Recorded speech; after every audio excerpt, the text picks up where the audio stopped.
Operation లేకుండా మోకాలు మరియు నడునొప్పులకు అత్యాధునిక చికిత్స. చిన్న ఇంజెక్షన్ తో పరిష్కారం. Elites pain and pain management. Welcome to I dream. నేను మీ సురేఖ. ఈ మధ్యకాలంలో చూసినట్లయితే చాలా మంది పిల్లలకి సిక్స్త్ నుంచే ఐఐటి కోచింగ్ అని ఇలాంటివన్నీ ఇప్పిస్తూ వాళ్ళు కెరియర్లో బాగుండాలనే ఆలోచనతో మాత్రమే కోర్సెస్తో ప్రెషర్ అనేది ఇస్తూ ఉన్నారు. ఇది ఎంతవరకు కరెక్ట్? దీనివల్ల పిల్లలు సైకలాజికల్గా ఎలా సఫర్ అవుతూ ఉన్నారు అవన్నీ తెలుసుకుందాం. ఈరోజు మనతో పాటు ఉన్నారు ప్రముఖ సైకాలజిస్ట్ మరియు కెరియర్ కోచ్ డాక్టర్ ప్రతిమ క్రోవిది గారు. వారితో మాట్లాడదాం. నమస్కారం అండి. నమస్కారం అండి. మేడం, పిల్లల మీద చదువు ప్రెషర్ ఎలా రుద్దేస్తున్నారు అంటే ఇటు పేరెంట్స్ అటు టీచర్స్ అందరూ కాకపోయినా చాలా మంది అని చెప్పొచ్చండి. సిక్స్త్ నుంచే ఐఐటి కోచింగ్ అంటూ ఉన్నారు. సో ఇది ఎంతవరకు కరెక్ట్ అంటారు? ఈ విషయంలో పేరెంట్స్ ఎలాంటి జాగ్రత్తలు తీసుకోవాలి? ఇక్కడ పేరెంట్సే జాగ్రత్తలు ఎక్కువ తీసుకోవాలి. పిల్లలు సైకలాజికల్ గా కూడా చాలా ఎఫెక్ట్ అవుతోంది కదండి వాళ్ళకి. అంటే ఆడుకునే వయసులో, ఎంజాయ్ చేయాల్సిన వయసులో చదువు చదువు అని గంటలు గంటలు కూర్చోబెట్టేసి ఇటు ఇంట్లో అటు స్కూల్లో. సిక్స్త్ అనేది చాలా చిన్న ఏజ్ కదా వాళ్ళది. ఇంకా అంత అవగాహన ఆ సబ్జెక్ట్ పట్ల కానీ అంత ఇంట్రెస్ట్ కానీ వాళ్ళకి ఇంకా ఉండదు. అఫ్ కోర్స్ చదువుకునే వాళ్ళు షార్ప్గా ఎలాగో చదువుకుంటూ ఉంటారు. క్లాసెస్లో ఫస్ట్ రావడం, క్లాస్లో ఫస్ట్ రావడం అండ్ షార్ప్గా ఉండడం కొన్ని సబ్జెక్ట్స్లో. సో అదంతా మాత్రాన మీరు ఐఐటి మీద ఫోకస్ పెట్టి వాళ్ళని ఐఐటి అయిపోతాడు, ఐఐటి చేస్తే ఇప్పటి నుంచి అప్పుడు చాలా ఈజీ అయిపోతుందని మాత్రం అనుకోకండి. ఏ స్ట్రీమ్లో ఏ క్లాస్లో ప్రెషర్స్ వాళ్ళకి అలా ఉంటాయి.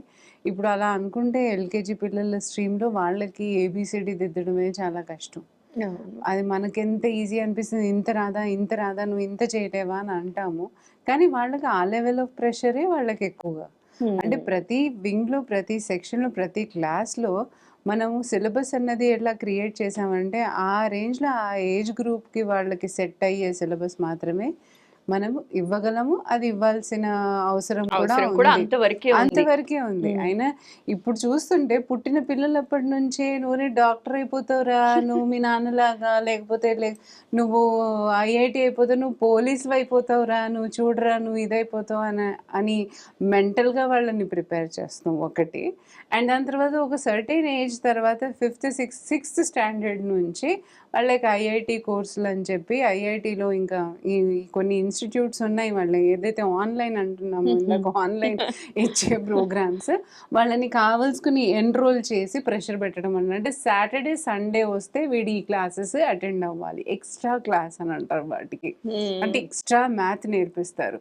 ఉన్న మ్యాథే వాళ్ళకి కష్టం అని చెప్తే ఇంకా ఎక్స్ట్రా కూడా వాళ్ళు నేర్చుకోవాల్సి వస్తుంది. ఎంతవరకు రైట్ అది పేరెంట్స్ ఆలోచించుకోవాలి. ఎందుకంత ప్రెషర్ పెడుతున్నారు? నిజంగా వాడికి ఆ ఫీల్డ్ అంటే ఇంట్రెస్ట్ ఉందా? వాడికి అసలు నిజంగా ఐఐటి అంటే ఫీల్డ్ అంటే ఏంటో కూడా తెలియదు ఆ వయసు. వాడికి అసలు తెలీదు. పోనీ ఇంట్రెస్ట్ ఉంది అని అనుకునే ఏజ్ కూడా కాదే వాళ్ళది కదా. అంటే ఇంటికి వస్తారు, బ్యాగ్లలో పడేస్తారు, కాస్త ఆడుకోవడానికి కూడా పెద్దగా ఏం లేదు. ఇప్పుడు గ్యాడ్జెట్ తప్పితే ఇంకో ఆట లేదు. అదే గ్యాడ్జెట్ మళ్ళీ సాటర్డే సండే కూడా కనీసం వాళ్ళని ఎంగేజ్ చేయకుండా ప్రొడక్టివ్ వే ఆఫ్ ఎంగేజ్మెంట్ అంటే ఇక్కడ స్కిల్ డెవలప్మెంట్ కానీ లైఫ్ స్కిల్స్ నేర్పించడం కానీ ఇంట్లో డిసిప్లిన్, ఇంట్లో సరదాగా ఉండి వాళ్ళతో కమ్యూనికేట్ చేసుకోవడం కానీ అవన్నీ తగ్గిపోయాయి. ఈ ట్యూషన్స్ అని, ఎక్స్ట్రా క్లాసెస్ అని, ఈ ఆన్లైన్ ప్రోగ్రామ్స్ అనేసి వీళ్ళని ఎందుకు ఇలా రుద్దుతున్నారు?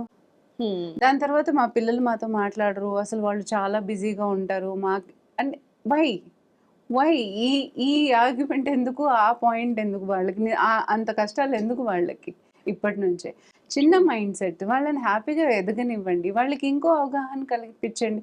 ఇదే కాకుండా హాబీ బిల్డ్ చేసుకొని ఫిజికల్ డిసార్డర్స్ కూడా వచ్చేస్తున్నాయని చాలా మంది చెప్తున్నారు. సీరియస్ గా వాళ్ళు ఎంతసేపు అని ఆ గ్యాడ్జెట్స్ చూసి ఎంతసేపు అని నేర్చుకుంటుంటారు. క్లాస్లో పని కట్టుకుని ఇప్పుడు పెద్దవాళ్ళని 5 గంటలు వర్క్ షాప్ అని టీచర్స్ని కూర్చోబెడితేనే వాళ్ళ అమ్మ అయ్యో రామ అన్ని దేవుళ్ళని తలుచుకునే రోజులు ఉన్నాయి. అలాంటిది మీరు పిల్లల్ని 6 గంటల సేపు క్లాస్ రూమ్స్లో కూర్చోబెట్టి ఒక్కొక్క టీచర్ ఒక్కొక్కలాగా టీచ్ చేస్తూ వాళ్ళు ఇంకా ఎనర్జీగా ఉండాలి.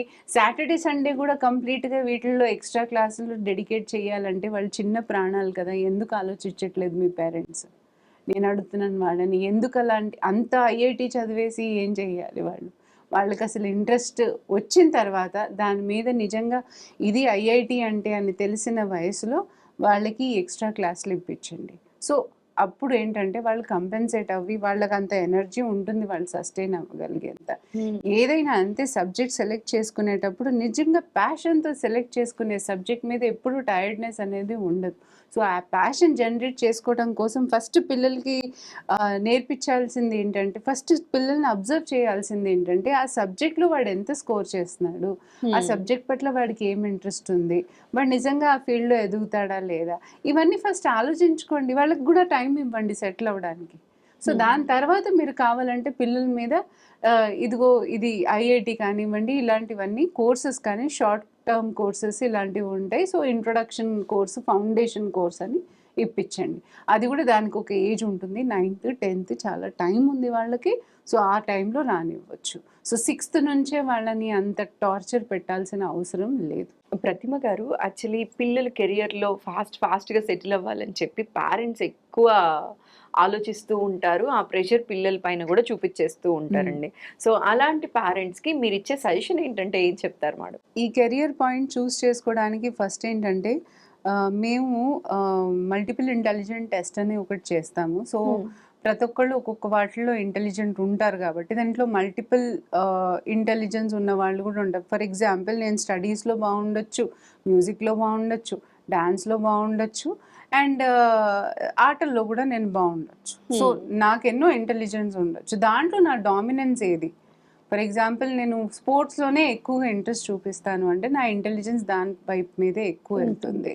సో అలా అని సబ్జెక్ట్స్ని నేను ఇగ్నోర్ చేయను, కానీ దీని పట్ల నాకు ఎంత ఇంటెలిజెంట్ ఉంది, నేను ఏం చేస్తే ఈ ఇంటెలిజెంట్ని పెంచుకోగలను అన్న ట్రైనింగ్ పేరెంట్స్కి ఇస్తాము, టీచర్స్కి ఇస్తాము. And then child centered approach అని చెప్పి వాళ్ళ కొన్ని ప్రోగ్రామ్స్ అవన్నీ, అంటే కాన్సన్ట్రేట్ ఎలా చేయాలి, వాళ్ళు ఎలా బ్రెయిన్ని ట్రైన్ చేయొచ్చు, బ్రెయిన్ జిమ్ ఎక్సర్సైజెస్ అని కొన్ని చేయిస్తామన్నమాట. సో అలా చేస్తే ఏమవుతుందంటే వాళ్ళకి సబ్జెక్ట్ పట్లను ఇటు స్పోర్ట్స్ పట్ల వాళ్ళ అదర్ ఇంటెలిజెంట్ ఈక్వల్గా బ్యాలెన్స్ అయిపోతుంది వాళ్ళకి. సో అదొక బెస్ట్ ఇది అనమాట ప్రాక్టీస్ వాళ్ళకి.